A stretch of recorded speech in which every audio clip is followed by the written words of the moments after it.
ఆకాశవాసులారా యెహోవాను స్తుతించుడి. ఆకాశవాసులారా యెహోవాను స్తుతించుడి.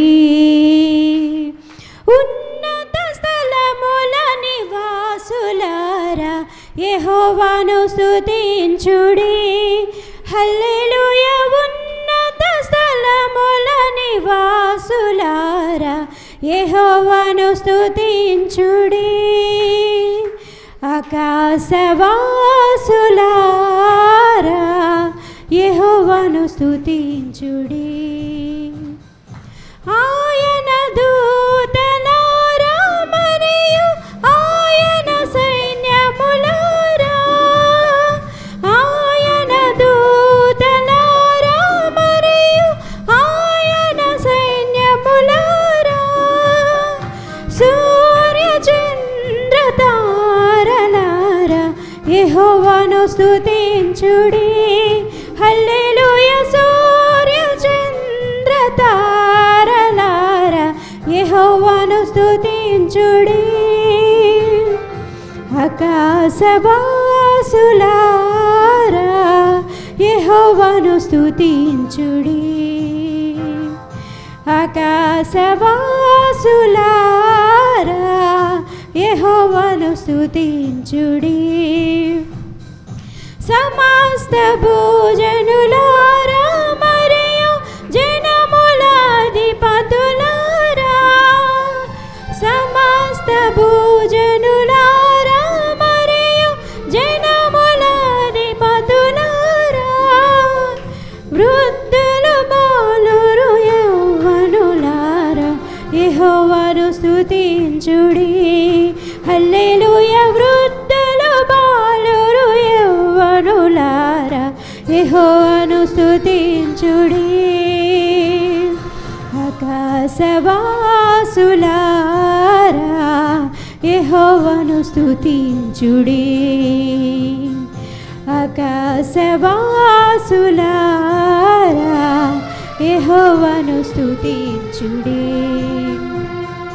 ఉన్నత స్థలముల నివాసులారా యెహోవాను స్తుతించుడి. హల్లెలూయా. ఉన్నత స్థలముల నివాసులారా యెహోవాను స్తుతించుడి. ఆకాశవాసులారా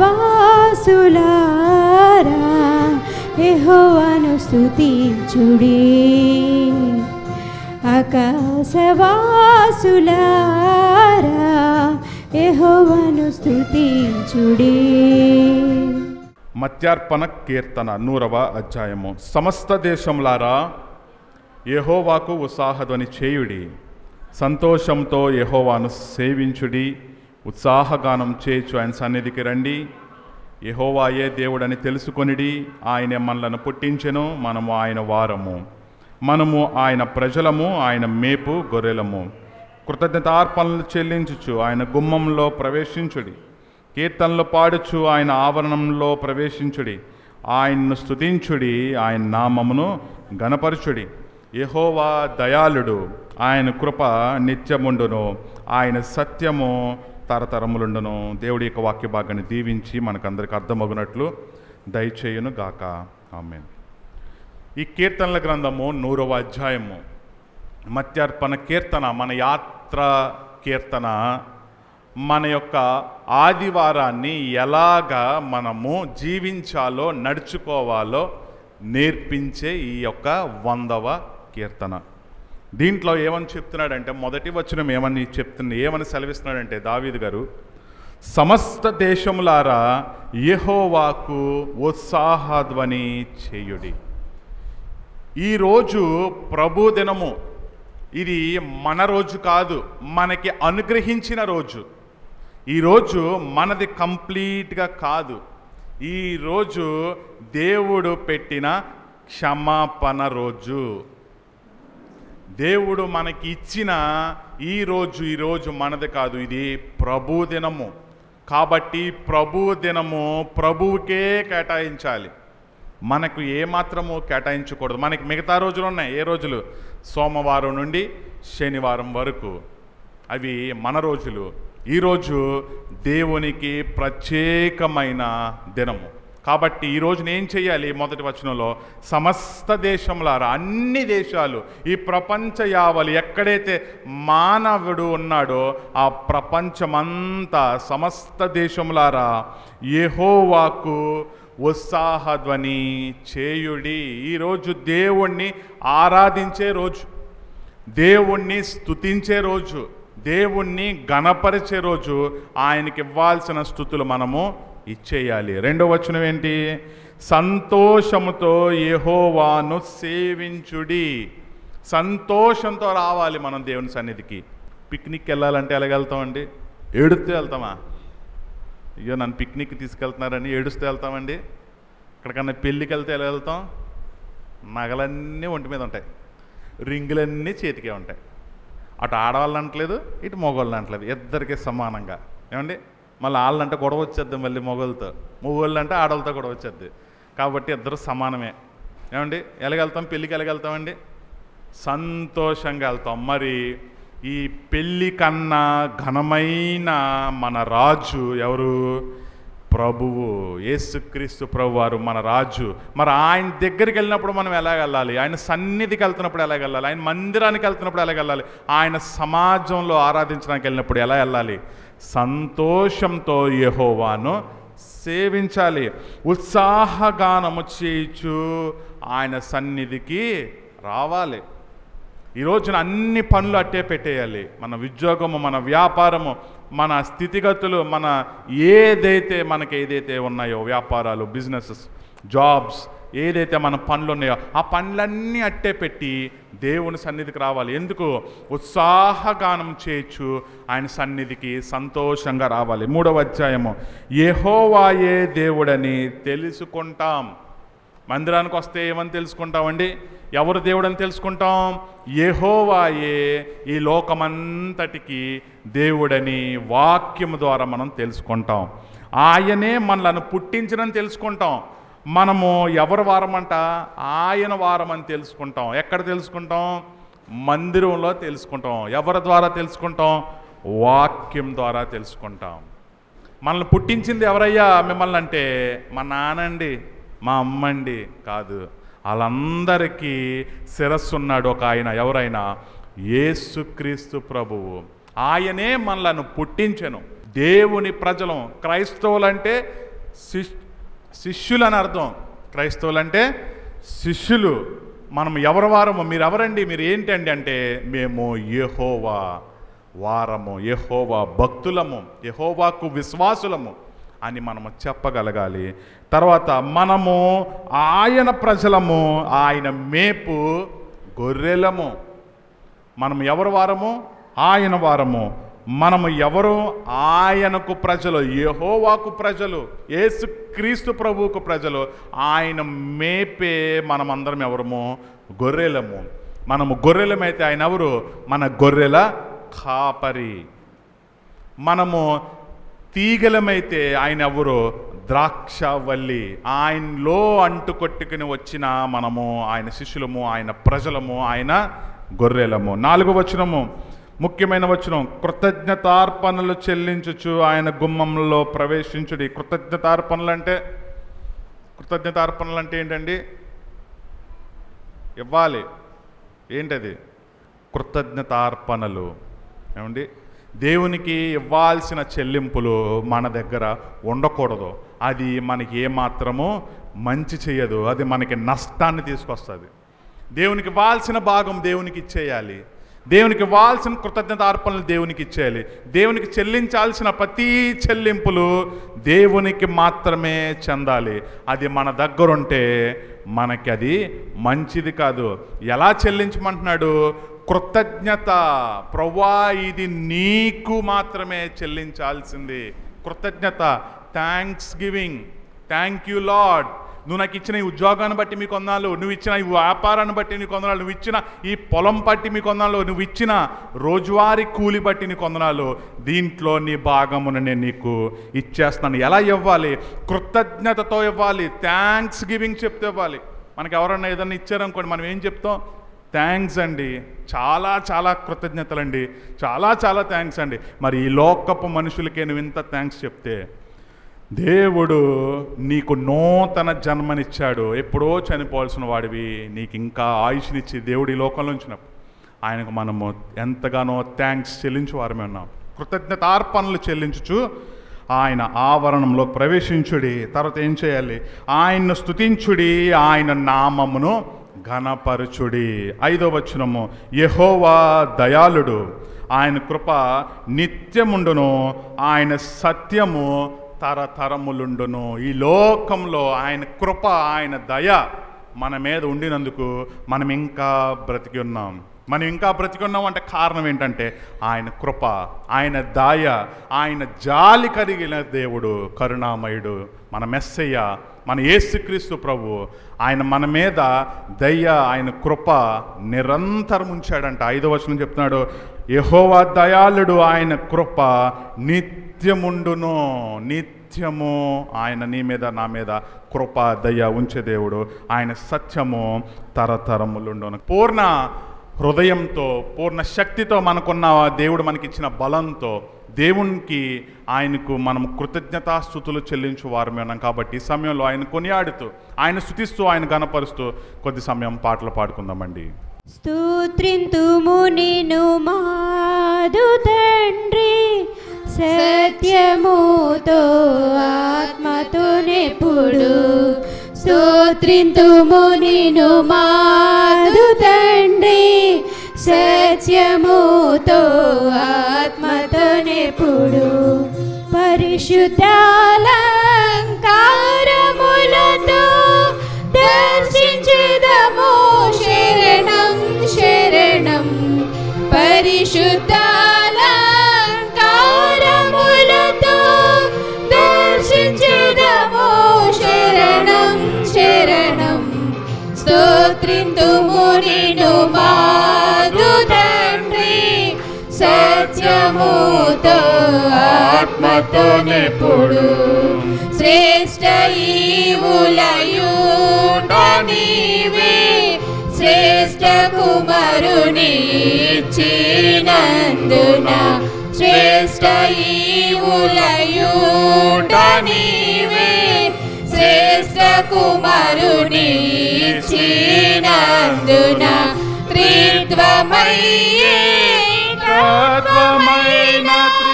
త్రిలోకనాథ శరణం శరణం. త్రిత్వమైన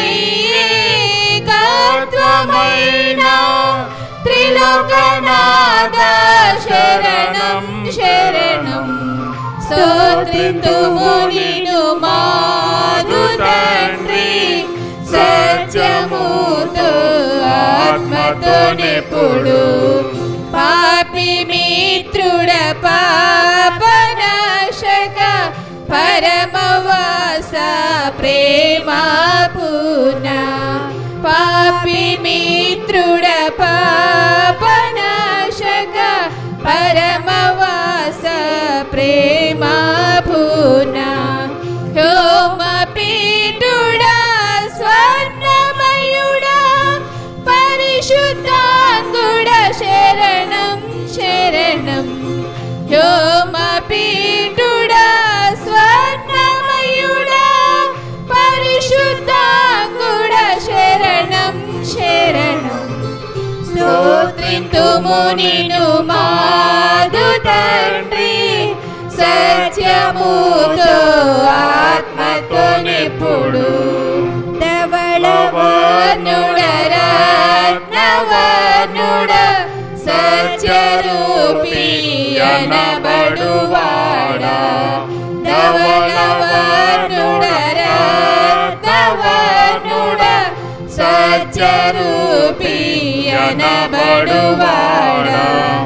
నన్ను రక్షించిన రక్షకుడవు నాగా నీవే శరణం శరణం నన్ను రక్షించిన రక్షకుడవు నాథా నీవే శరణం శరణం స్తోత్రింతుము నిన్ను మాదు తండ్రి సత్యముతో ఆత్మతో నెప్పుడు సంఘమునకు శిరస్సు నీవే రాజనీకే నమస్కారములు సంఘమునకు శిరస్సు నీవే రాజనీకే నమస్కారములు ముఖ్యమైన మూలరాయి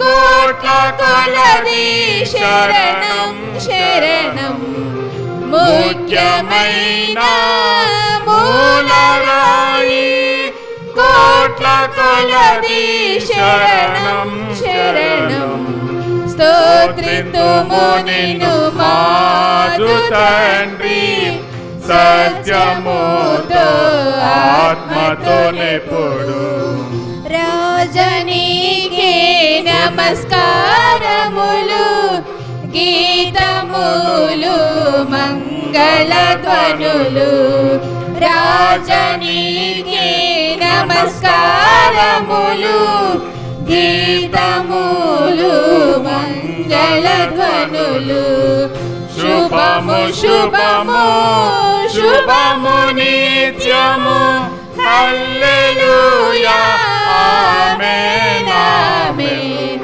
శుభము శుభము శుభము నిత్యము హల్లెలూయా ఆమేన్ ఆమేన్ స్తోత్రింతుము నిన్ను మాదు తండ్రి సత్యముతో ఆత్మతో నెప్పుడు స్తోత్రింతుము నిన్ను మాదు తండ్రి సత్యముతో ఆత్మతో నెప్పుడు పరిశుద్ధాలంకారములతో దర్శించెదము శరణం శరణం పరిశుద్ధాలంకారములతో దర్శించెదము శరణం శరణం స్తోత్రింతుము నిన్ను మాదు తండ్రి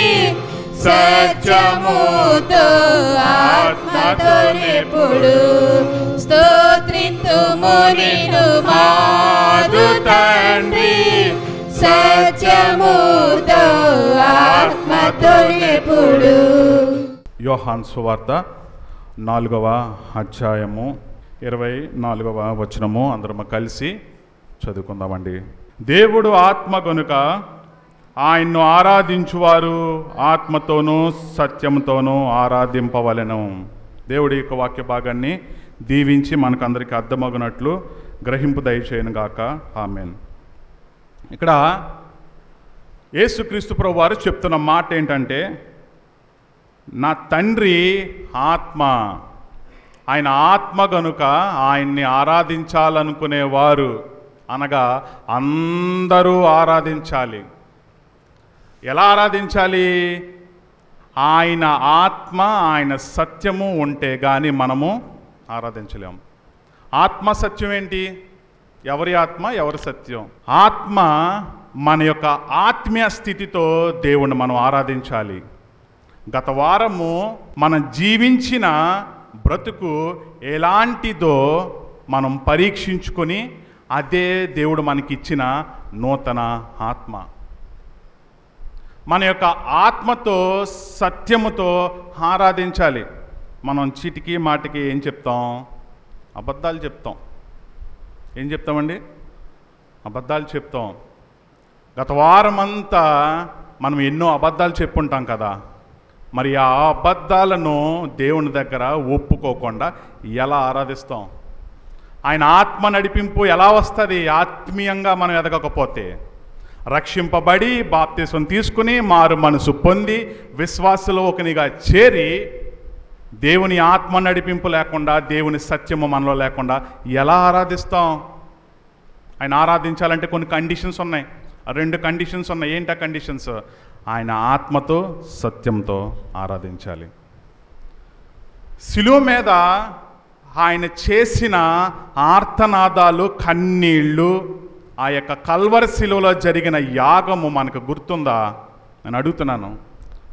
ప్రియ సోదరుడా, ప్రియ సోదరి, కల్వరి శిలువలో జరిగిన ఆర్తనాదము, ఆ కల్వరి శిలువలో జరిగిన ఆ యొక్క యాగము మనకి ఏమన్నా గుర్తుందా? అది గుర్తుంటే, దాన్ని ధ్యానిస్తే, దాని గురించి ఇంకా లోతుగా తెలుసుకుంటే మనం ఆరాధించగలం. ఒక మాట చూద్దాం. లూకా సువార్త 22వ అధ్యాయము లూకా సువార్త.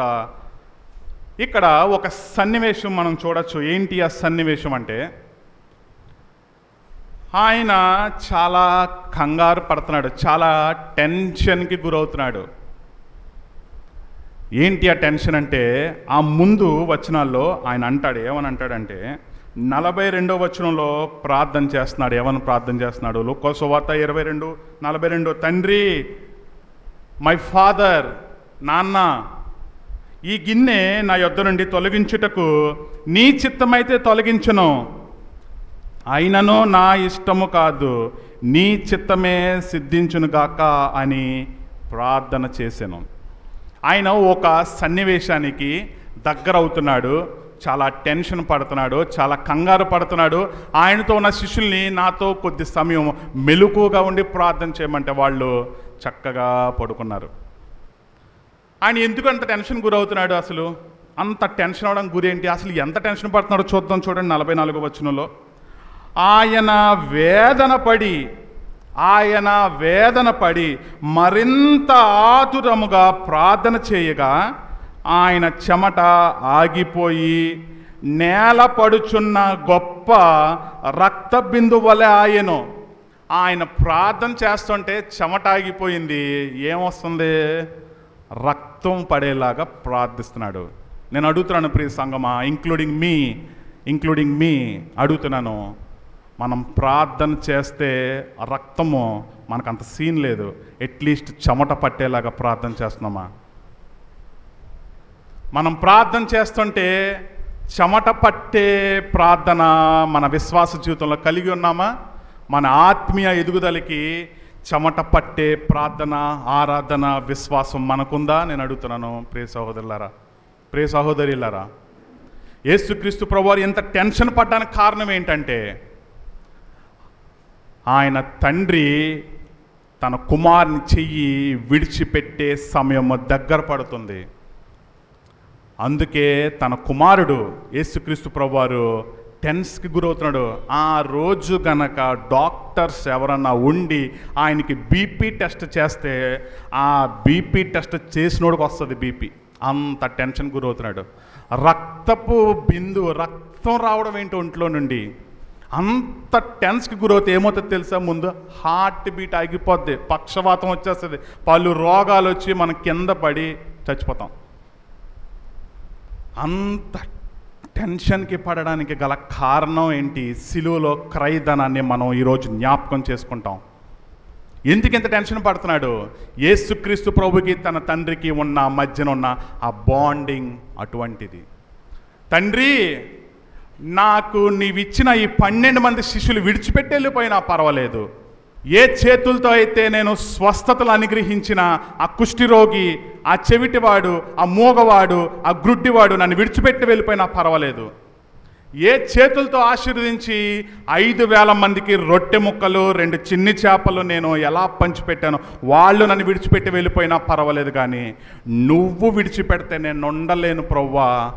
ఇట్టి క్రయధనము, ఇట్టి విశ్వాసము, ఇట్టి నిరీక్షణ నీకు నాకు ఉందా? ఆయన ఎవరి కోసం చనిపోయాడో తెలుసు. రోమీలకు రాసిన పత్రిక 5వ అధ్యాయము 10వ వచనం చూడండి. ఏలయనగా శత్రువులమై ఉండగా ఆయన కుమారుని మరణము ద్వారా మనము దేవునితో సమాధానపరచబడిన ఎడల సమాధానపరచబడిన వారమై ఆయన జీవించుట చేత మరి నిశ్చయముగా రక్షింపబడుదుము.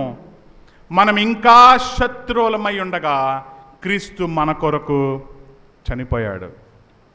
మన అపరాధముల నిమిత్తమై, మన అతిక్రమముల నిమిత్తమై క్రీస్తు మన కొరకు చనిపోయాడు. ఎక్కడన్నా ఏ మానవాళి, ఏ దేశంలో అయినా ఒక జడ్జ్, ఒక న్యాయస్థానంలో నుంచున్న జడ్జు ఎవరైతే తప్పు చేసి నిలవబడినా ఆ స్థానంలోకి వెళ్ళి క్షమాపణ కోరతారా? ఎవరన్నా క్షమాపణ కోరతారా? ఇది ఎక్కడన్నా జరిగిందా? న్యూస్ మీడియా ఒప్పుకుంటుందా? ఒక జడ్జ్ ఒక వ్యక్తిని క్షమాపణ కోరే జడ్జి ఎక్కడన్నా ఉన్నాడా? ఈ లోకంలో మనం ఎప్పుడు కానీ ఎన్నడూ కానీ చూడం. ఒకే ఒక జడ్జిని మనం చూడొచ్చు. He is Jesus Christ. ఆయనే యేసుక్రీస్తు ప్రభు. ఆ పై అధ్యాయంలో ఉంటాయి చూడండి, 6వ వచనం చూడండి. ఏలయనగా మనం ఇంకా బలహీనులమై ఉండగా క్రీస్తు యుక్త కాలమున బలహీనుల కొరకు చనిపోయాను. మనము బలహీనులము, ఆయన బలవంతుడు. ఆయనే ఈ లోకానికి వచ్చి నిన్ను నన్ను బలహీనం నుండి బలవంతుని చేశాడు. నీవు నేను చనిపోవాలి, నీవు నేను ఆ శిక్షకు పాత్రులము, నీవు నేను ఆ సిలువకు పాత్రులము. కానీ ఆయన ఒక బలవంతుడు. ఆయన నీ కొరకు నా కొరకు ఈ లోకానికి వచ్చి నీ పాపం నిమిత్తమై నా పాపం నిమిత్తమై చనిపోయాడు. ఒక వ్యాఖ్యానకర్త అన్నాడు, శిలువలో చనిపోయింది మన పాపాల గురించే, శిలువలో చనిపోయింది మన పాపాల గురించే. కానీ ఆయన ఒప్పుకోవడానికి కారణం ఆయన ప్రేమ. దాన్ని స్వీకరించడానికి గల కారణం యేసు ప్రేమ, క్రీస్తు ప్రేమ. నెక్స్ట్ వచనం చూద్దాం చూడండి, 8వ వచనం చూడండి. అయితే దేవుడు మన ఎల్ల తన ప్రేమను వెల్లడిపరుచున్నాడు. ఎట్లనగా మనం ఇంకనూ పాపులమై ఉండగానే క్రీస్తు మన కొరకు చనిపోయాడు. మనం ఇంకా పాపులమై ఉండగానే క్రీస్తు మన కొరకు చనిపోయాడు. యెషయా గ్రంథము 53వ అధ్యాయము. దేవుణ్ణి మనము ఆరాధించాలంటే ఆయన ఆత్మ ఎట్టిదో మనకు తెలియాలి, ఆయన సత్యం ఎట్టిదో మనకు తెలియాలి. అప్పుడే మనం దేవుణ్ణి ఆరాధించగలం. ఈ రోజున అనేకులు ఇటువంటి గొప్ప నిరీక్షణ విడిచిపెట్టి ఆ రోడ్ల మీద తిరుగుతూ తన సమయానంతా వృధా చేసుకుంటున్నాడు. రేపటి దినాన్న మన మెస్సయ్య, మన యేసుక్రీస్తు ప్రభువారు తెల్లని గుర్రం మీద రాజదండం తీసుకుని బయలుదేరుతున్నాడు. ఎందుకు? వేగులు వారిని పంపించి, దేవుడు రాక మునుపు జరిగే సంఘటనలో వేగులు వారనగా దేవదూతలు ఈ లోకం వచ్చి అంతా తిరిగి సమాచారం తీసుకుని దేవుని దగ్గరికి వెళ్తాది. మెస్సయ్య తెల్లని గుర్రం మీద తెల్లని ప్రకాశమానమైన వస్త్రాలు వేసుకుని ఆయన బయలుదేరి వస్తున్నాడు. మరి మనం కుటుంబాలతో వచ్చి ఆరాధిస్తున్నామా? భర్త వస్తే భార్య రాదు, భార్య వస్తే భర్త రాదు, ఇద్దరు వస్తే పిల్లలు రారు, పిల్లలు వస్తే వాళ్ళు రారు. దేవుణ్ణి ఎలా ఆరాధించాలి? ఆయన పరిశుద్ధుడు కనుక మీరును పరిశుద్ధులై ఉండమని చెప్పాడు దేవుడు. మరి దేవుణ్ణి ఎలా ఆరాధించాలి? ఆయన ఆరాధించాలంటే కొన్ని కండిషన్స్ తెలియాలి మనకి. ఎలా పడితే అలా పడితే ఆరాధిస్తే చెల్లదు. 55వ అధ్యాయము 5వ వచనం చూడండి. మన అతిక్రమముల క్రియలను బట్టి, మన అతిక్రమ క్రియలను బట్టి అతడు గాయపరచబడెను. ఎవరిని బట్టి అండి? ఎవరిని బట్టి ఆయన గాయపరచబడ్డాడు? మన అనగా మనము ఈ లోక మానవాళి కొరకు మన అతిక్రమములను బట్టి, మన అపరాధములను బట్టి, మన పాపలను బట్టి, మన శత్రువులను బట్టి, మన బలహీనులను కాబట్టి ఆయన మన కొరకు ఏమయ్యాడండి? అతడు గాయపరచబడెను. మన దోషములను బట్టి నలుగగొట్టబడ్డాడు ఆ సిలువలో. ఒక సన్నివేశాన్ని మనం గుర్తు చేసుకుందాం. యేసుక్రీస్తు ప్రభువు గెత్సెమనే తోటలో ఉన్నారు. రక్తపు బిందువు కారుస్తూ ప్రార్థన చేస్తున్నారు. ఈలోపు ఇస్కరియోతు యోధ, treasury member, treasury head, finance manager ఆయన బట్టలను తీసుకొచ్చి అమ్మేశాడు. వాళ్ళు వచ్చారు, తీసుకుని యేసుక్రీస్తు ప్రభువుని తీసుకెళ్లారు, పిలాతు ప్యాలెస్లో పెట్టారు. అప్పటికే ఒకడు అమాంతంగా ఆయన మీదకి వచ్చి ముఖం మీద గుద్దాడు. ఆయన మాట్లాడాడండి. ఆ వాక్యం కూడా మనం ఇక్కడ చూడండి. నెక్స్ట్, ఆయన పొందిన దెబ్బల చేత మనకు స్వస్థత కలుగుచున్నది. 6వ వచనం చూడండి. మనమందరము గొర్రెల వలె త్రోవ తప్పిపోతిమి, మనలో ప్రతివాడు తనకిష్టమైన త్రోవకు తొలగెను. యెహోవా మనందరి దోషం అతని మీద మోపెను. అతడు దౌర్జన్యము నుండెను, బాధింపబడినను అతడు నోరు తెరవలేదు. ముఖం మీద డైరెక్ట్గా వచ్చి గుద్దేశారు. మనల్ని గుద్దితే మనం ఏం చేస్తామండి? తండ్రి, వీరేం చేయుచున్నారో వీరెరుగరు గనుక వీరిని క్షమించుము అనే మాట మనం మాట్లాడతామా? తిరిగి గుద్దేస్తాం 4 గుద్దులు. బయటికి రారా చూసుకుందాం అంటాం, మనుషులు పెట్టించేస్తాం. యేసుక్రీస్తు ప్రభు ఈ లోకానికి సృష్టికర్త, అధికారి. ఈ లోకాన్ని చిటికెతో ఆకాశాన్ని సృజించాడు. ఆయన నడుస్తే వెలుగొచ్చింది ఆదికాండం 1వ అధ్యాయంలో.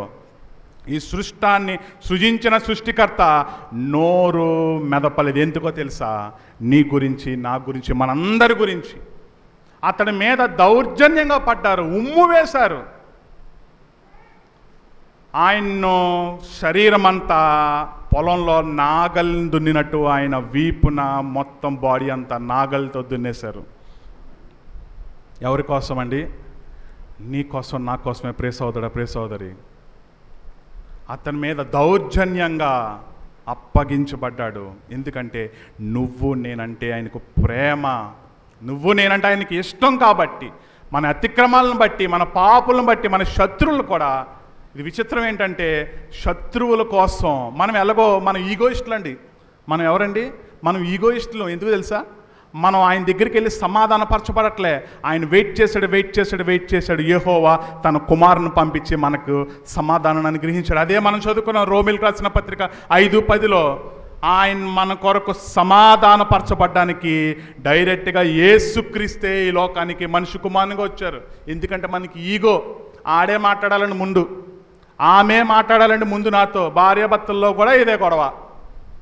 ఆయనే ముందు మాట్లాడాలి, ఆమె ముందు మాట్లాడాలి. కానీ యేసుక్రీస్తు ప్రభువారు నీ కొరకు, నా కొరకు, నన్ను సమాధానపరచబడ్డానికి ఆ కల్వరి శిలువలో నీ కొరకు, నా కొరకు చనిపోయారు. ఈ యాగం గుర్తుందా? ఈ శిలువలో పడిన కేకలు గుర్తున్నాయా? ఆర్తనాద్వాలు గుర్తున్నాయా నీకు?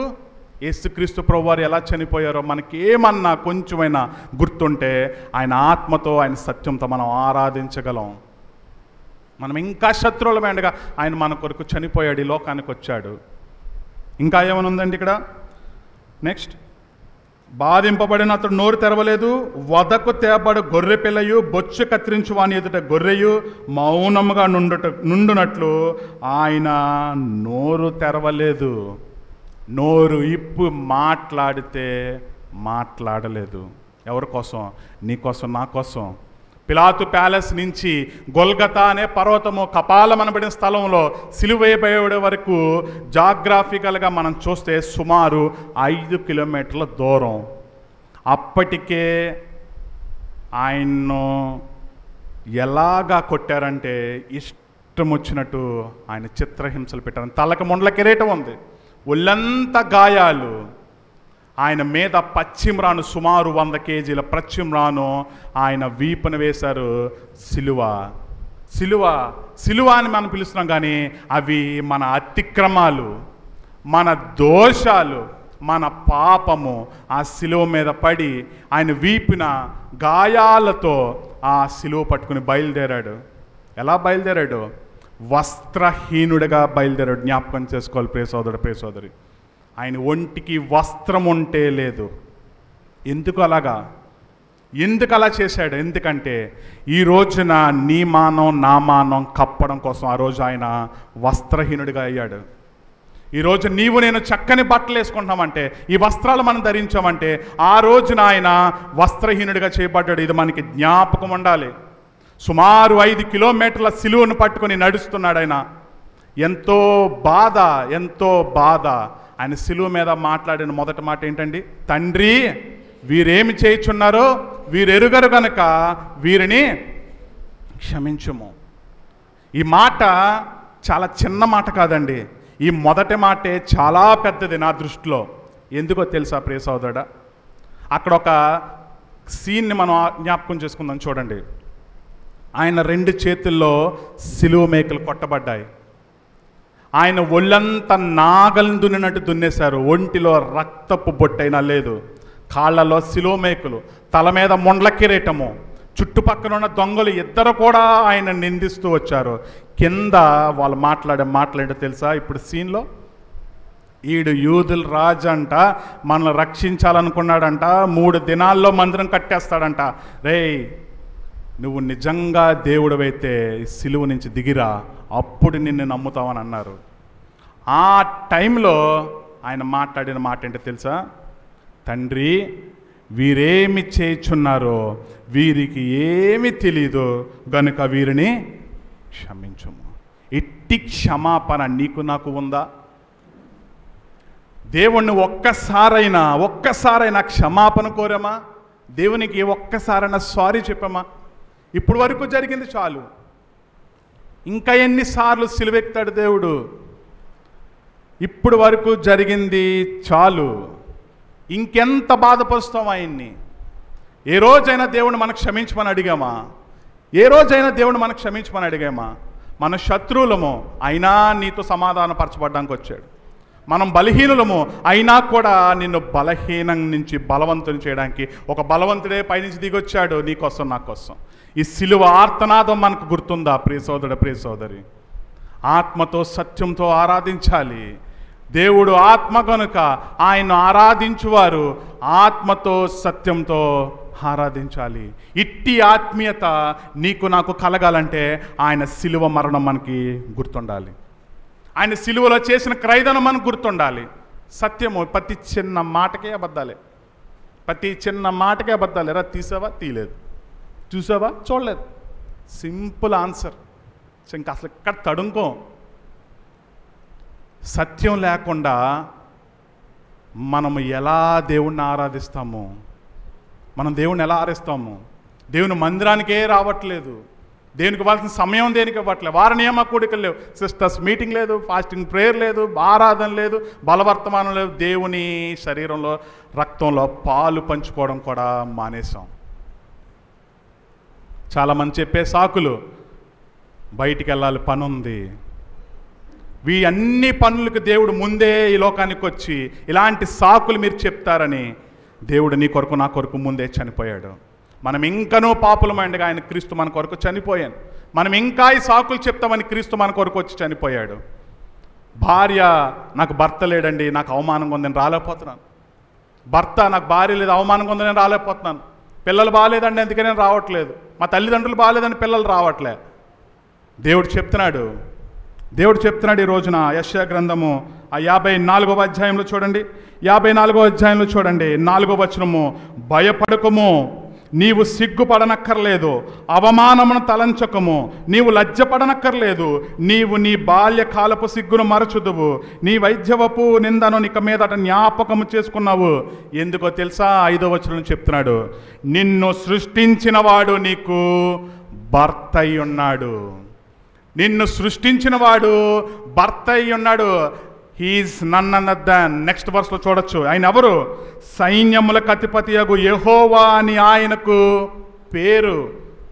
సైన్యములకు అధిపతియగు యెహోవా అని ఆయనకు పేరు. ఆఖరి వచనం చూడండి, ఇశ్రాయేలీయుల యొక్క పరిశుద్ధ దేవుడు నీకు విమోచకుడు, ఈ సర్వలోకమునకు దేవుడని ఆయనకు పేరు. ఆయన పేరేంటంటే సైన్యములకు అధిపతియగు యెహోవా. ఈ సర్వలోకానికి, ఈ సర్వమానవాళికి ఆయనకు దేవుడని పేరు. ప్రియ సోదరుడా, ప్రియ సోదరి, మన జ్ఞాపకం చేసుకోవాల్సిన పేరు సైన్యములకు అధిపతియగు యెహోవా. దేవుడు ఆయన పేరు. ఈ లోకపు సృష్టికర్త.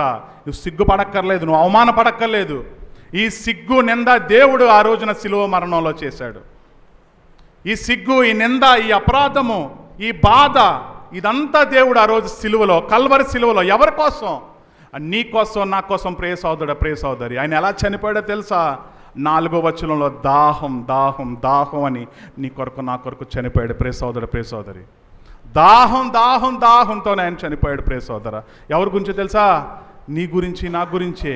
ఏ చేతులతో ఆశీర్వదించి నీళ్లు ద్రాక్షారసంగా ఇచ్చాడో, ఏ చేతులతో అయితే 5,000 మందికి ఆ 5 రొట్టెలు 2 చిన్న చేపలు ఆయన విచ్చలవిడిగా అందరికీ పంచి పెట్టాడో, ఈ రోజున ఆయనకి నీళ్ళిచ్చేది కూడా లేదు. నీళ్లు లేకుండా ఒక సృష్టికర్త మన పాపమును తీసుకొని చనిపోయిన సృష్టికర్తకు ఆ రోజు ఏం లేవండి, నీళ్లు లేవు. దాహం దాహం దాహం అని నీ కొరకు నా కొరకు సిలువలో మరణించాడు. ఆయన సైన్యములకు అధిపతియగు యేసుక్రీస్తు ప్రభు వారు, యెహోవా కుమారుడు యేసుక్రీస్తు ప్రభు దీన్ని జ్ఞాపకం చేసుకొని మనం ఆరాధించు వారమైనాడు. ఈ సిలువ యాగం గుర్తుందా? ఆర్తధ్వని గుర్తుందా? మనం ఫోటోలో చూడొచ్చు. చక్కగా సిలువ చేతులు మేకులేసి ఆయన నవ్వుతూ ఉన్నట్టు కనబడతాడు దాంట్లో. ఆ రోజున ఆయన ఆర్తధ్వని ఆ యెరూషలేము చుట్టూ ఆయన అరుపులు వినబడ్డాయి. సిలువలో చేతిలో మేకులేస్తుంటే నవ్వుతారండి ఎవరన్నా? కాళ్ళలో మేకులు కొడతంటే ఎవరన్నా నవ్వుతారండి? వీపున కొరడాలతో కొట్టి నాగలను దున్నినట్టు ఆ చర్మాన్ని కమలా పండు తొక్క ఒలిచేస్తుంటే ఎవరన్నా నవ్వుతారా? తలలో నుండి ముళ్ళ కిరీటం పెట్టగానే బడబడబడమని రక్తం కారిపోతుంటే ఎవరన్నా నవ్వుతారా? ప్రియ సోదరుడు, ప్రియ సోదరి, ఆయన ఆర్తధ్వని ఆ రోజున ఆ లోకమంతా అరిచాడు, తండ్రి వీరేమి చేయుచున్నారు, వీరెరుగరు గనక వీరిని క్షమించు. ఈ పదం నీవు నేను చెప్పగలమా? ఆ సిచ్యువేషన్ ఏంటి, ఆయన పలికిన మాట ఏంటి, అక్కడ జరుగుతున్న సంఘటన ఏంటి, ఆయన మాట్లాడిన మాట ఏంటి? తండ్రి వీరేం చేయుచున్నారో వీరెరుగరు, వీళ్ళని చంపే ఇక్కడికి అక్కడే అంటే క్షణం పట్టదు. కానీ ఆయన ఏమన్నాడు? క్షమించు, ఎందుకంటే నువ్వంటే నేనంటే ఆయనకు ప్రేమ. ప్రేమ, నువ్వంటే ఆయనకి ఇష్టము. నువ్వు ఆయన దగ్గరికి వెళ్ళడం కాదు, ఆయనే నీ దగ్గరకు వచ్చాడు. రేపొద్దున మన పరలోకం వెళ్తే మనకు అనిపిస్తే మాట ఏంటో తెలుసా? అస్సలు నేను ఇక్కడ ఉండడానికి యోగ్యున్నా? నెవర్. ఆ 12 మంది 24 పెద్దలు ఏం చేశారో తెలుసా? యేసుక్రీస్తు ప్రభువారు ఈ కిరీటం బలాన్ని నమ్మకమైన నా దాసుడా రా, నా దగ్గర రా, నా కుడిపార్శ్వలో కూర్చో అంటే వాళ్ళు ఏం చేశారు తెలుసా? ప్రకటన గ్రంథం 2వ అధ్యాయంలో వాళ్ళు కిరీటాలు తీసి ఆయన పాదముల మీదకి ఇసిరి, ఏంటి ప్రభువా నువ్వు మాట్లాడే మాట? నువ్వు మా కొరకై వచ్చి చనిపోయి మేమేదో ఉద్ధరించినట్టు నువ్వు మాకు కిరీటం పెట్టడం ఏంటి? ఈ మహిమ, ఈ ఘనత, ఈ ప్రభావము నీకే చెల్లునని వాళ్ళు కిరీటాలు ఆయన పాదముల కింద వేసి ఆయన యుగయుగాలు పరిశుద్ధుడు పరిశుద్ధుడు పరిశుద్ధుడని ఆయన ఘనపరుస్తూ వచ్చారు. ఇట్టి ఘనత, ఇట్టి ఆరాధన, ఇట్టి విశ్వాసం దేవుడు నీలో నాలో కోరుతున్నాడు. దేవుడు ఆత్మ కనుక ఆయన ఆరాధించేవారు ఆత్మతో సత్యంతో మనం అందరూ ఆరాధించాలి.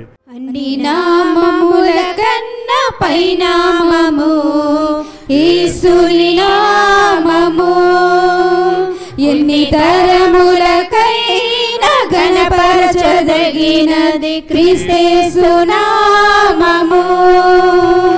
అన్ని నామముల కన్నా పైనామము యేసుని నామము, ఎన్ని తరములకైనా ఘనపరచదగినది క్రీస్తు నామము. యేసు నామము జయం జయము, సాతాను శక్తి లయం లయము. యేసు నామము జయం జయము, సాతాను శక్తి లయం లయము. హల్లెలూయా హోసన్నా హల్లెలూయా హల్లెలూయా ఆమేన్. హల్లెలూయా హోసన్నా హల్లెలూయా హల్లెలూయా ఆమేన్. పాపముల నుండి విడిపించును పరిశుద్ధుడైన యేసు నామము. పాపముల నుండి విడిపించును పరిశుద్ధుడైన యేసు నామము. నిత్య నరకాగ్నిలో నుండి రక్షించును క్రీస్తు నామము. నిత్య నరకాగ్నిలో నుండి రక్షించును క్రీస్తు నామము.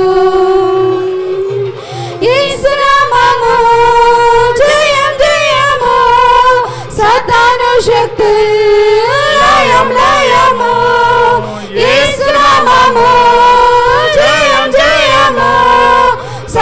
సాతాను శక్తి లయం లయము. హల్లెలూయా హోసన్నా హల్లెలూయా హల్లెలూయా ఆమేన్. హల్లెలూయా హోసన్నా హల్లెలూయా హల్లెలూయా ఆమేన్.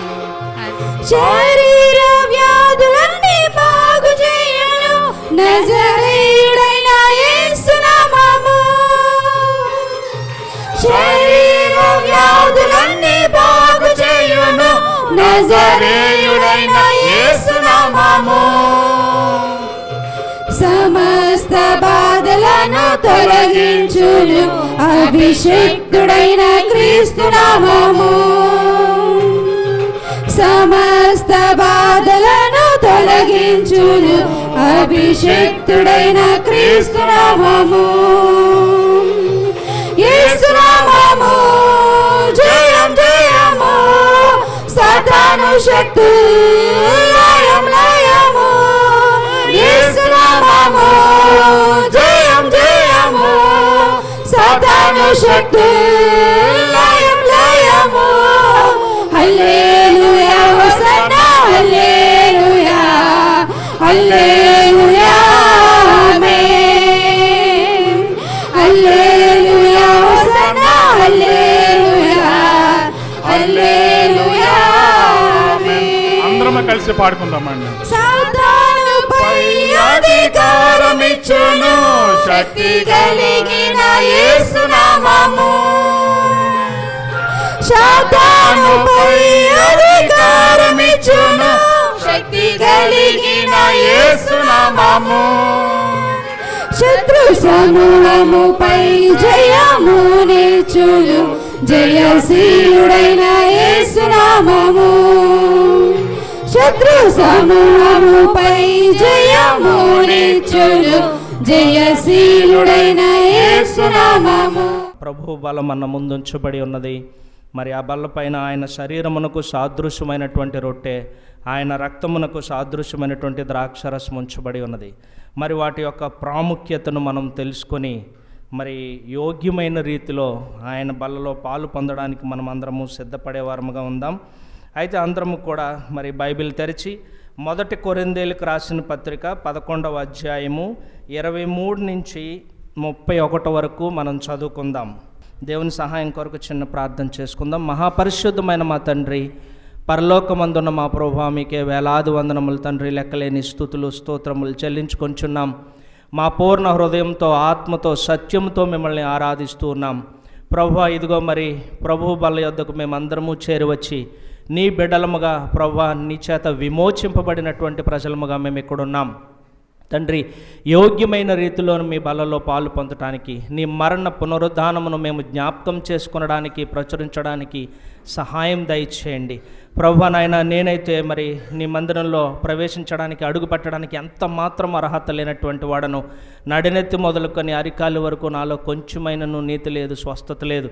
అయితే నీ ప్రేమ చేతనే, నీ కృప చేతనే నేను రక్షింపబడి తండ్రి, ఇదిగో నాయన ఈ క్షణాన్ని ఇక్కడ నేను నిలబడి ఉన్నాను ప్రభువా. మీరైతే నన్ను నీ సిలువు చాటును మరుగుపరుచుకొని, నీ బోరధ్వనిగా చేసుకొని ప్రభువా, నీ పరలోక వర్తమానాన్ని మీరే అందించమని, మీరే మా అందరితో తేటగా సూటిగా మాట్లాడి నీ రాజ్యము కొరకు మరి నీ రాకడలో మేమందరము ఎత్తబడుటకు ఏ రీతిగా సిద్ధపాటు కలిగి ఉండాలో మా అందరికీ తెలియపరచమని, యోగ్యమైన రీతిలో మేమందరము మీ బల్లలో పాలు పొందడానికి కృపను అనుగ్రహించమని మా రక్షకుడును ప్రభు అయిన యేసుక్రీస్తు వారి నామం పెరటి ప్రార్థన అడిగి వేడుకొంచున్నాం పరమ తండ్రి, ఆమెన్. మరొకసారి అందరికీ వందనాలండి. అయితే ఇప్పుడు మనం చదివినటువంటి ఈ వచనాలను బట్టి మనకు ముఖ్యంగా కనిపిస్తున్న విషయం ఏమిటంటే, మరి ప్రభు బల్ల ప్రతి ఆదివారము మనమందరము కూడా దేవుని మందిరానికి వచ్చిన తర్వాత, ఆయన్ను ఆరాధించిన తర్వాత, మరి అపోస్తుల కార్యాలు 2వ అధ్యాయంలో వ్రాయబడి ఉన్నట్లుగా బాప్తిసం పొందిన ప్రతి ఒక్కరూ కూడా ఎడతెగక మరి అపోస్తుల బోధ యందును, సహవాసమందును, రొట్టె విరుచుటి యందును, ప్రార్థన యందును ఎడతెగక ఉండిరి అని ఏ విధంగా అయితే వ్రాయబడి ఉన్నదో మనమందరము కూడా ఎడతెగక దీన్ని చేయించు ఉన్నాం. ఎందుకు చేస్తున్నాం, ఇది ఎక్కడ ప్రారంభమైందనే విషయాన్ని గమనిస్తే ఈ 1 కొరింథీయులకు రాసిన పత్రిక 11వ అధ్యాయంలో చాలా స్పష్టంగా వివరింపబడుతూ ఉన్నది. ఇక్కడ ఇది ప్రభు వలన పొందుకున్నాం.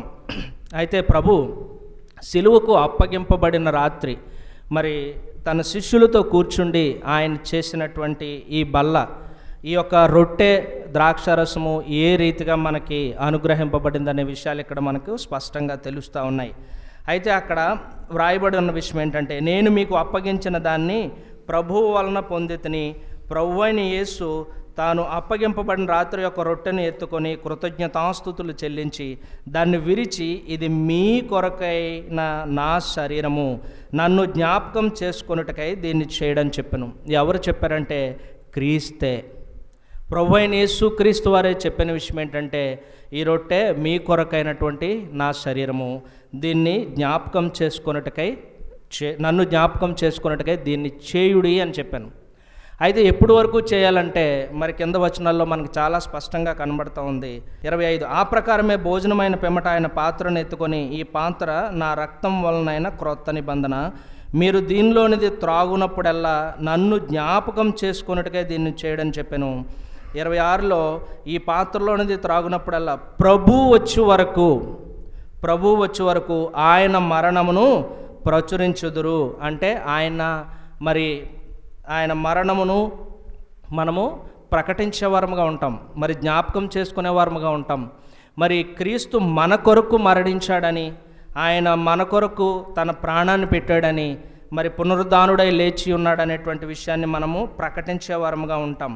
అయితే 27వ వచనంలో మరి ఎవరైతే అయోగ్యముగా ఈ రొట్టెను తింటారో మరి వారు శిక్షకు గురవుతారు అనే విషయం కూడా వ్రాయబడుతున్నది. కాబట్టి ఎవడు అయోగ్యముగా ప్రభు యొక్క రొట్టెను తినునో లేక ఆయన పాత్రలోనిది త్రాగునో వాడు ప్రభు యొక్క శరీరమును గూర్చియు రక్తమును గూర్చియు అపరాధి అగును.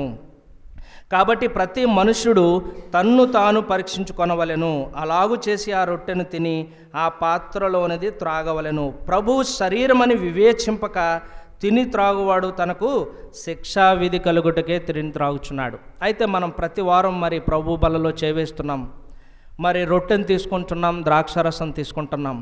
మరి దాని యొక్క ఇంపార్టెన్స్ లేదంటే దాని యొక్క ప్రాముఖ్యత, దాని యొక్క అర్థం ఏంటి అని ఎంతమంది గ్రహించగలిగి ఉంటూ ఉన్నారు, ఎంతమంది గ్రహించి తీసుకుంటూ ఉన్నారు.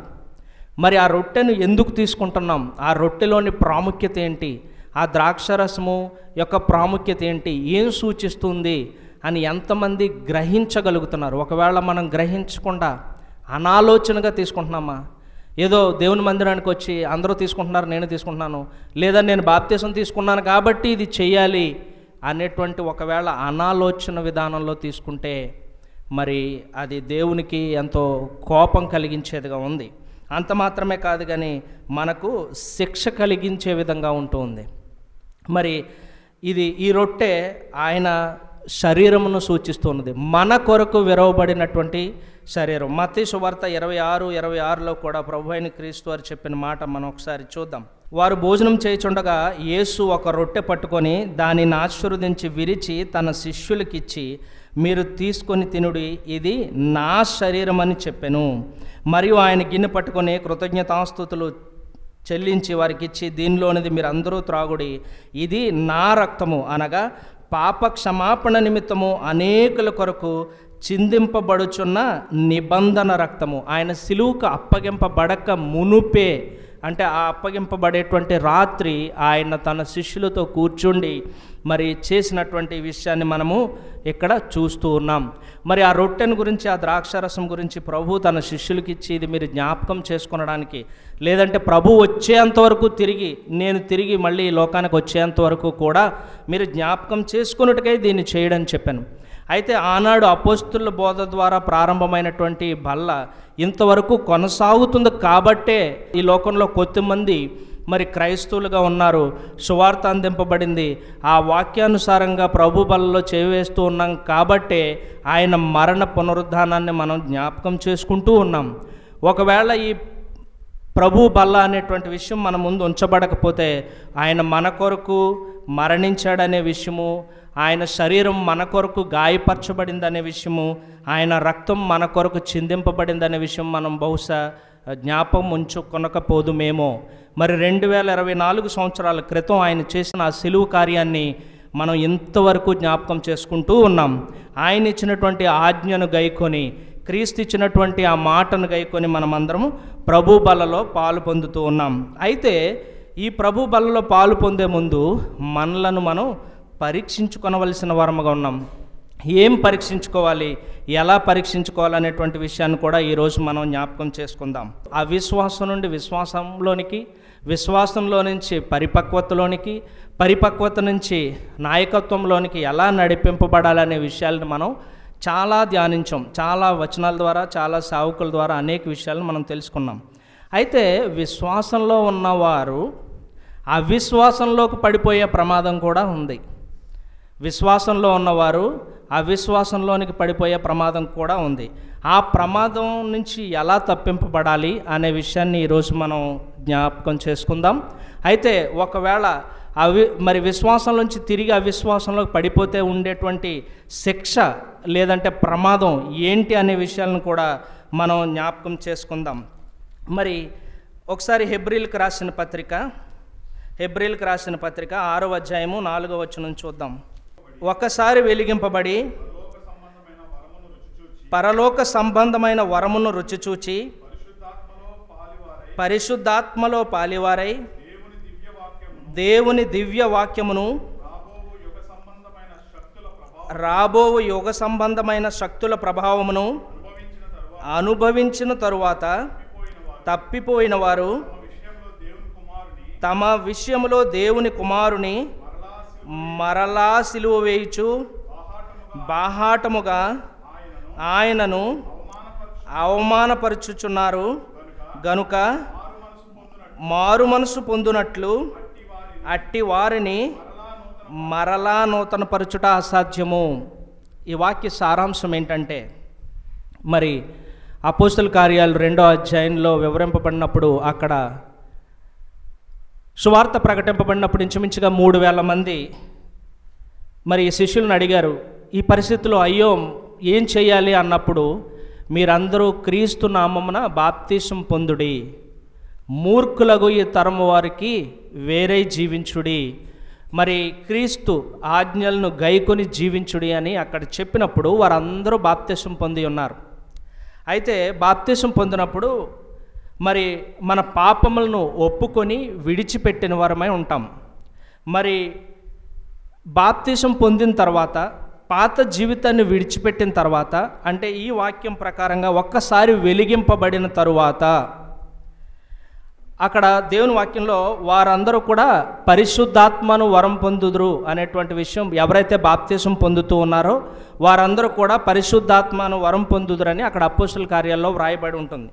అదే మాట ఇక్కడ మనకు కనబడుతూ ఉంది. పరిశుద్ధాత్మలో పాలివారై అంటే ఎందరైతే బాప్తిసం పొంది ఉన్నారో వారందరూ కూడా క్రీస్తే నా స్వంత రక్షకుడు అని అంగీకరించి మన పాపములను ఒప్పుకొని విడిచిపెట్టి బాప్తిసం పొంది ఇప్పుడు మరి ఆయన రాజ్య నిరీక్షణ కొరకు, ఆయన రాజ్యంలో ఉండాలని నిరీక్షణ కలిగి జీవిస్తున్న మనము వెలిగింపబడి పరిశుద్ధాత్మ వరం పొందుకొని తిరిగి తప్పిపోతే వాళ్ళ రక్షింపబడటం అంట అసాధ్యమంట.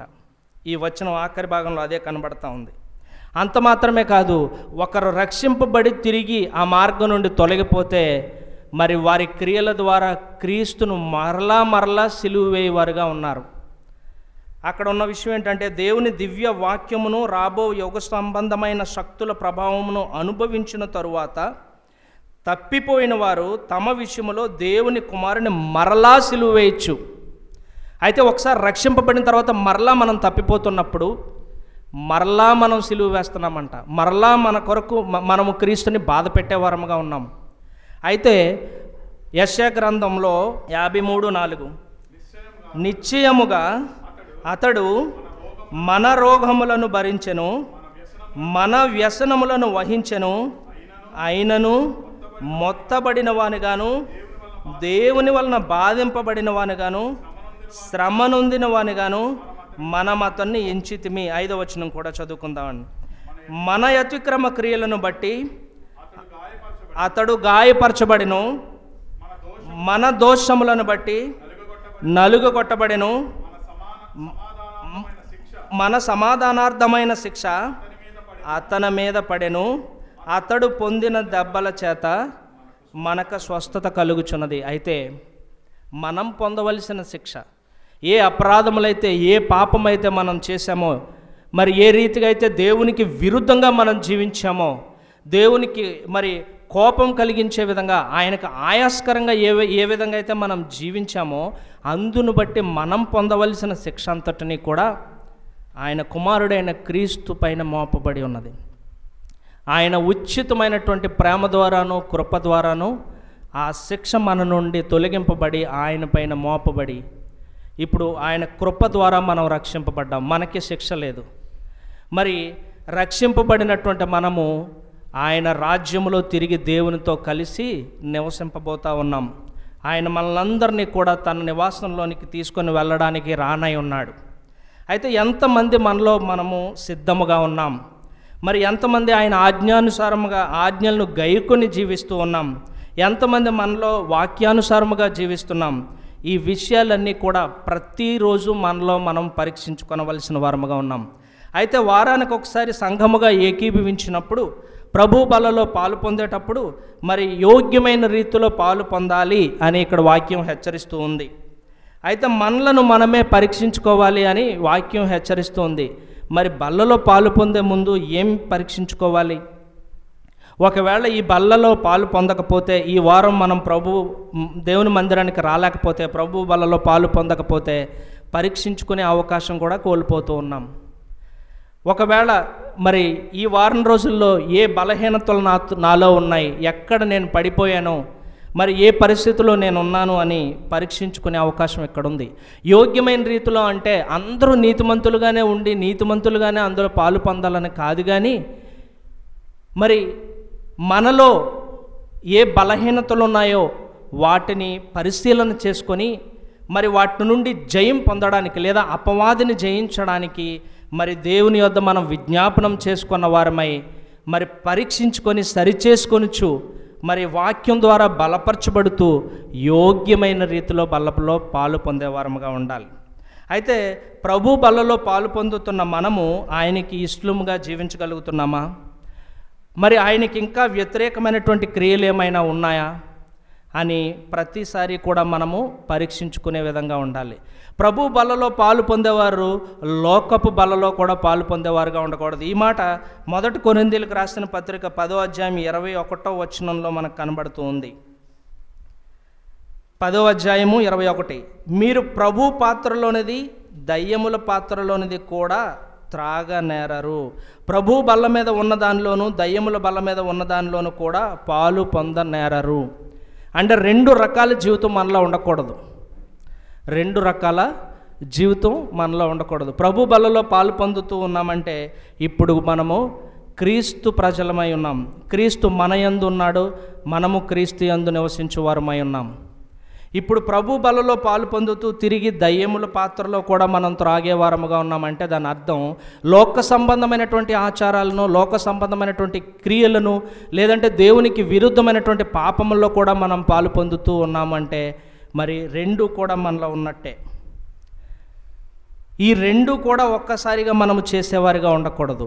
అందును బట్టి ప్రభు బలలో పాలు పొందే ముందు మనలను మనము వ్యక్తిగతంగా పరిశీలించుకునే వారముగా ఉండాలి. మన విశ్వాస జీవితం ఏ రీతిగా ఉన్నది అనేటువంటి విషయాలను మనం పరిశీలించుకునే వారముగా ఉండాలి.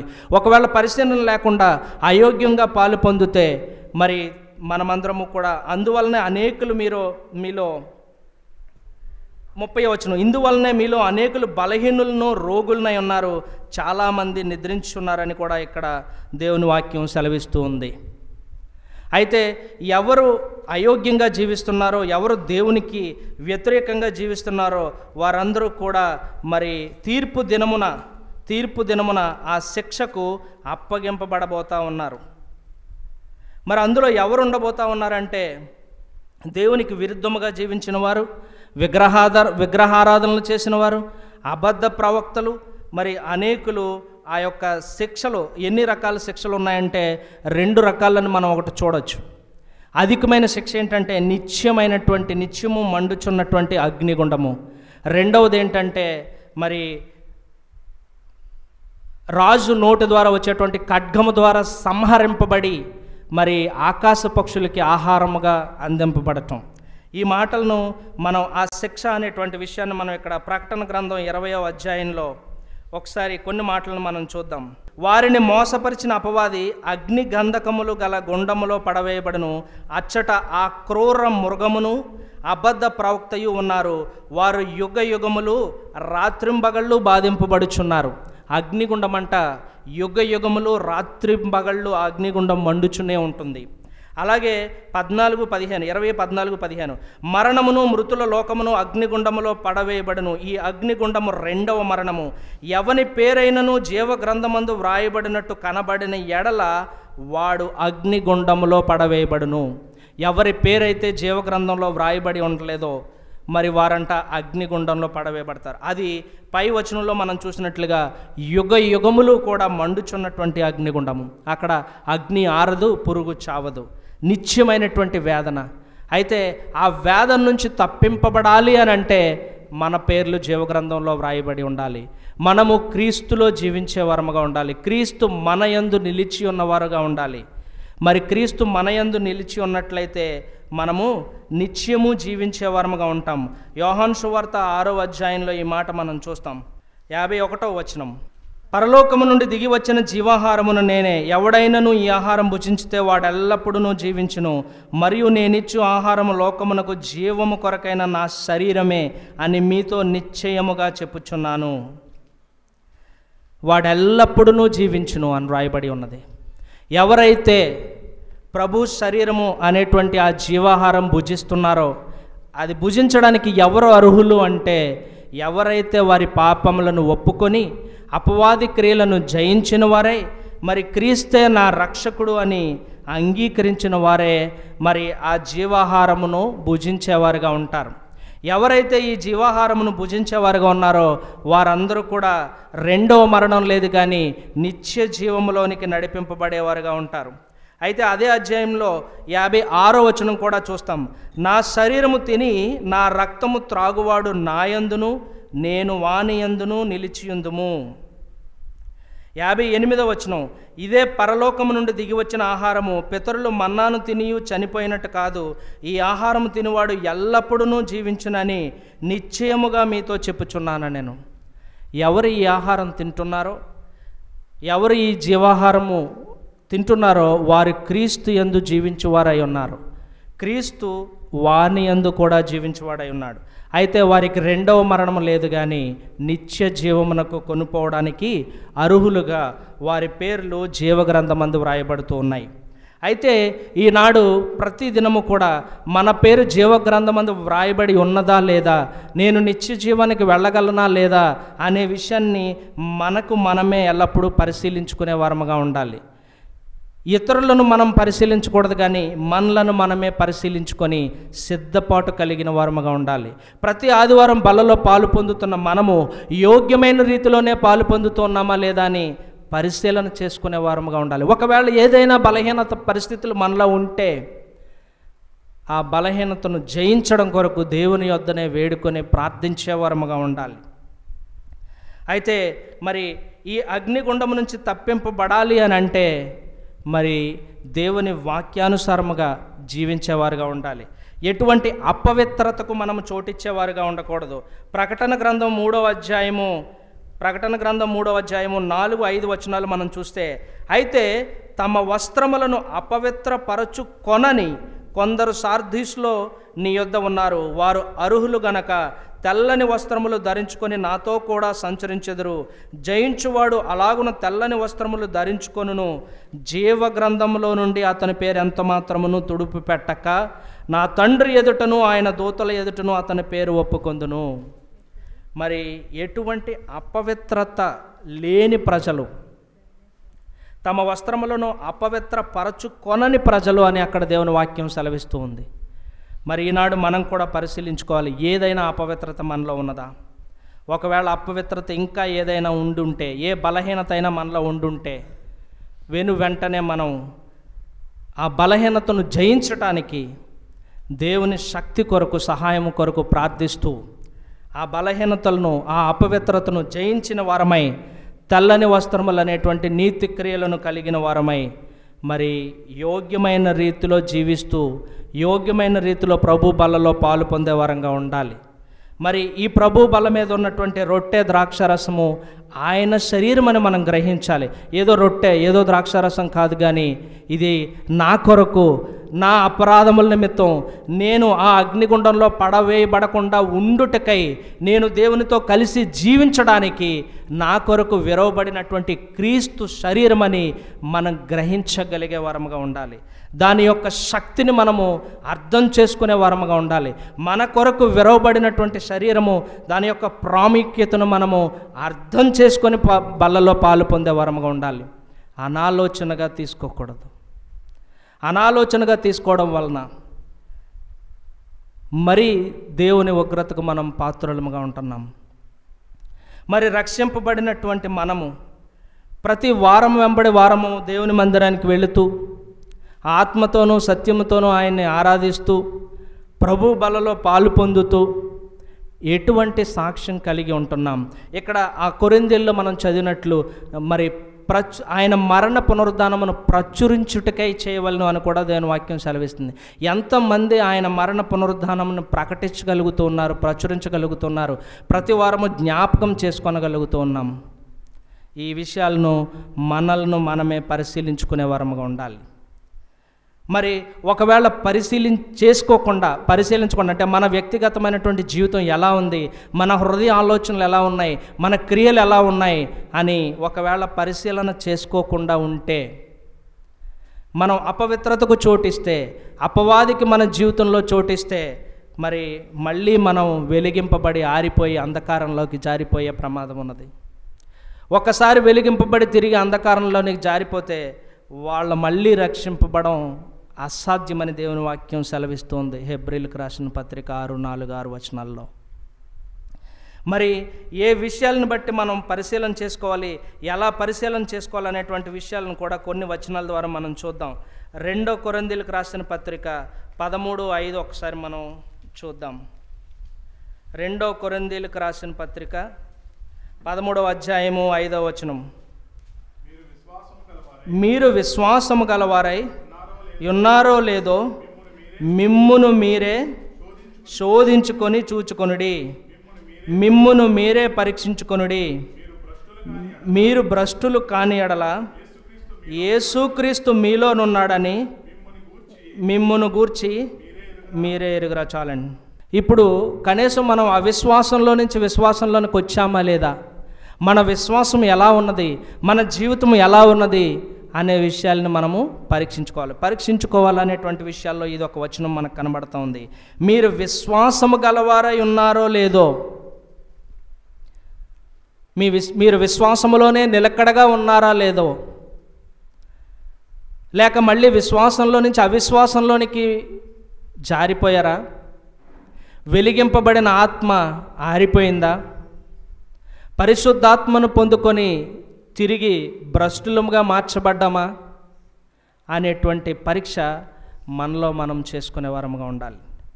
మీరు విశ్వాసము గలవారై ఉన్నారో లేదో మిమ్మును మీరే శోధించుకొని చూచుకొనుడి, మిమ్మును మీరే పరీక్షించుకొనుడి. మీరు భ్రష్టులు కాని ఎడల యేసుక్రీస్తు మీలోనున్నాడని మిమ్మును గూర్చి మీరే ఎరుగురా. ఇందాక మనం యోహాను సువార్తలో చదివాం. మరి ఎవరైతే ఆయన జీవాహారంలో పాలు పొందుతున్నారో వారి యందు క్రీస్తు నివసించువాడై ఉన్నాడో వారందరూ కూడా క్రీస్తులో నివసించువారై ఉన్నారు. ఎవరి పేర్లు జీవగ్రంథమందు వ్రాయబడి ఉన్నాయో వారందరినీ కూడా వీరు నా ప్రజలని తండ్రి ముందు క్రీస్తు ఒప్పుకొనబోతా ఉన్నాడు. అయితే మన విశ్వాస జీవితం ఏ రీతిగా ఉన్నది అని మనలను మనమే పరీక్షించుకునే వారముగా ఉండాలి. గలతీయులకు రాసిన పత్రిక 6వ అధ్యాయం 4వ వచనంలో ఒక మాట మనం చూద్దాం.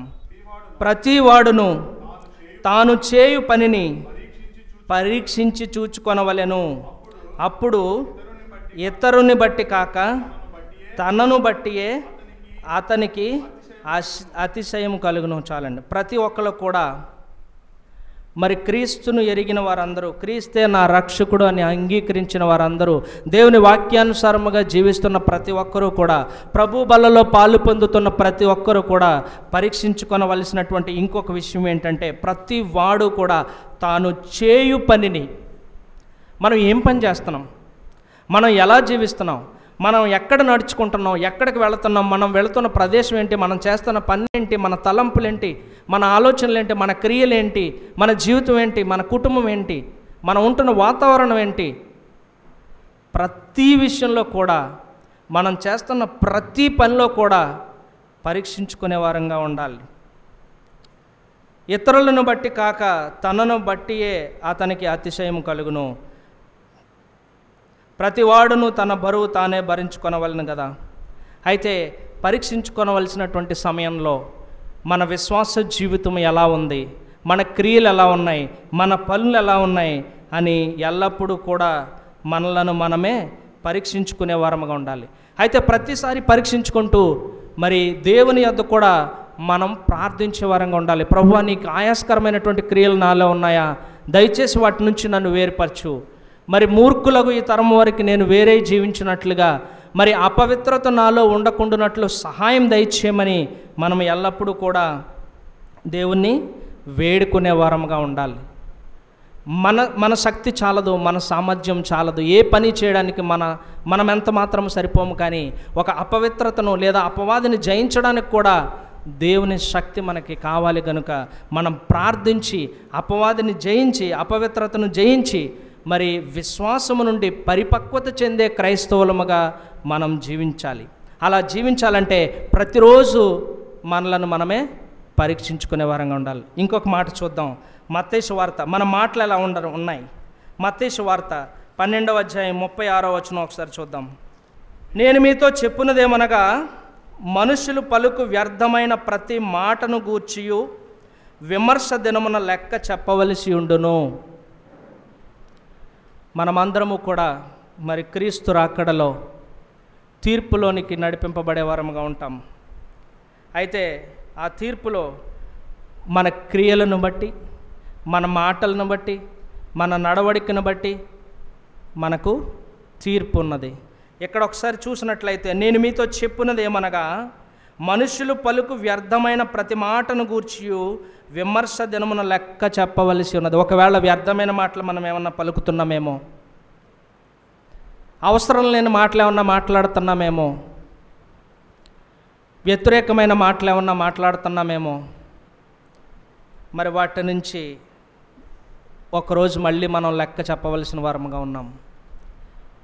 అయితే ప్రతిరోజు కూడా మనలను మనం పరిశీలించుకుంటూ, మన మాట తీరు ఎలా ఉంది, మన నడవడిక ఎలా ఉంది, మన సహవాసం ఎలా ఉంది, మన జీవితం ఎలా ఉన్నది, మన విశ్వాసం ఎలా ఉన్నది, ఇవన్నీ కూడా పరిశీలన చేసుకుంటూ, ఎప్పుడైతే బలహీనతలు కనబడుతున్నాయో ఆ బలహీనతల్లో జయమును అనుగ్రహించమని, అపవాదిని జయించుటకు శక్తిని అనుగ్రహించమని దేవుణ్ణి వేడుకొనుచు మనము జీవించే వారముగా ఉండాలి. యాకోబు పత్రికలో ఒక మాట చూద్దాం. 1:26లో, ఎవడైనను నోటికి కళ్ళెం పెట్టుకొనక తన హృదయమును మోసపరుచుకొనుచు భక్తి గలవాడనని అనుకొనిన ఎడల వాని భక్తి వ్యర్థమే. మత్తయి సువార్తలో చూసాం. మన మాటలను బట్టి కూడా ఒకరోజు మనం సమాధానం ఇవ్వాలి అని. ఒకవేళ మనం భయభక్తులు కలిగి ఉన్నవారముగా ఉండి, విశ్వాసముగా ఉండి, మరి దేవుని మందిరానికి వస్తూ ఆయన ఆరాధిస్తూ యోగ్యమైన రీతిలో మరి బల్లలో పాలు పొందుతున్నామనే నమ్మకం కలిగి జీవిస్తూ కూడా మందిరం నుంచి బయటకు వెళ్ళిన తర్వాత వ్యర్థమైన మాటలు, దుర్భాషలు, దురాలోచనలు ఇవన్నీ కూడా కలిగి ఉంటే మన భక్తి జీవితం వ్యర్థమే. మనం ప్రతి వారం దేవుని మందిరానికి రావడం వ్యర్థమే అని దేవుని వాక్యమే చెప్తుంది, నేను కాదు. ఎవడైనాను నోటికి కళ్ళెం పెట్టుకొనక తన హృదయమును మోసపరుచుకొనుచు, అంటే హృదయాన్ని మోసపరుచుకున్నాం అంటే నేను బాగానే ఉన్నాను కదా, నేను క్రిస్టియన్నే కదా, నేను ప్రతిరోజు వాక్యం చదువుకుంటున్నాను కదా, నేను దేవునికి ఇష్టపూర్వకంగానే జీవిస్తున్నాను మనల్ని మనమే మోసం చేసుకొనుచు మరి కొన్ని మార్లు మనం వ్యర్థమైన మాటలు మాట్లాడితే మనలను మనమే మోసం చేసుకుంటున్నాం, వేరే వాళ్ళని కాదు. ఒకవేళ అలాంటి 2 రకాలైనటువంటి జీవితాలు మనలో ఉంటే ఆ భక్తి జీవితం వ్యర్థమే. తన హృదయమును మోసపరుచుకొంచు భక్తి గలవాడనని అనుకొనిన ఎడల వాని భక్తి వ్యర్థమే. మరి ఎలాంటి జీవితం మనం కలిగి ఉంటున్నాం, ఎలాంటి క్రియలు మనం కలిగి ఉంటున్నాం అనేటువంటి విషయాలను మనమే పరిశీలన చేసుకోవాలి. అయితే వారం వెంబడి వారము దేవుని మందిరానికి వస్తున్నటువంటి మనము పరిశీలన చేసుకోవాలని దేవుని వాక్యం అనేక మార్లు అనేక విధాలుగా హెచ్చరిస్తూనే ఉంది. ప్రసంగి 5 మొదటి వచనం, నీవు దేవుని మందిరమునకు పోవునప్పుడు నీ ప్రవర్తన జాగ్రత్తగా చూచుకొనుము. బుద్ధిహీనులు అర్పించినట్లుగా బలి అర్పించుట కంటే సమీపించి ఆలకించుట శ్రేష్టము. వారు తెలియకయే దుర్మార్గపు పనులు చేయుదురు. నీవు దేవుని సన్నిధిని అనాలోచనగా పలుకుటకు నీ హృదయమును త్వరపడనీయక నీ నోటిని కాచుకొమ్ము. దేవుడు ఆకాశమందున్నాడు, నీవు భూమి మీద ఉన్నావు, కావున నీ మాటలు కొద్దిగా ఉండవలెను. మరి దేవుని మందిరానికి వెళుతున్నాం, వాక్యం వింటున్నాం, బల్లో పాలు పొందుతున్నాం, దేవుడు మనకి ఇచ్చిన సంపాదనలో కొంత కానుక ఇచ్చేసి వెళ్ళిపోతున్నాం. దేవునికి కావాల్సింది కానుక కాదు, ఈ భూమి మీద 1 గంట సమయం కాదు, కానీ నీ హృదయం కావాలి, నీ ఆత్మ దేవునికి కావాలి, నీవు దేవునికి కావాలి. ఆయనతో నీవు కలిసి ఉండాలని దేవుడు ఆశపడుతూ ఉన్నాడు. ఎందరి పేర్లైతే జీవగ్రంథమందు వ్రాయబడి ఉన్నాయో వారి నివాసం దేవునితో ఉండబోతా ఉన్నది. ఎవ్వరూ నశించిపోకూడదు, ఎవ్వరూ అగ్నిగుండంలో పడకూడదు అని దేవుడు ఆశ కలిగి మన కొరకు మనం పొందవలసినటువంటి శిక్ష అంతటినీ కూడా ఆయన అనుభవించి మరి ఆయన ఉచితమైనటువంటి ప్రేమ చేతను కృపచేతను ఆయన రాజ్య వారసులుగా మనల్ని చేసుకోవాలని ఆశపడుతూ ఉన్నాడు. మరి రక్షింపబడిన వారు, క్రమంగా దేవుని మందిరానికి వస్తున్నవారు ఎటువంటి ప్రవర్తన కలిగి ఉంటున్నాం? ప్రతిరోజు దేవుని వాక్యాన్ని చదవగలుగుతున్నామా? వ్యక్తిగతమైన ఆరాధన చేయగలుగుతున్నామా? ప్రతిరోజు దేవుని మీద ఆధారపడి ప్రార్థన చేయగలుగుతున్నామా? ఆయన ఆశీర్వాదం పొందుకోగలుగుతున్నామా? ఆయన రాజ్యంలో నేను ఉంటాననేటువంటి దృఢమైన విశ్వాసం మనం కలిగి ఉంటున్నామా?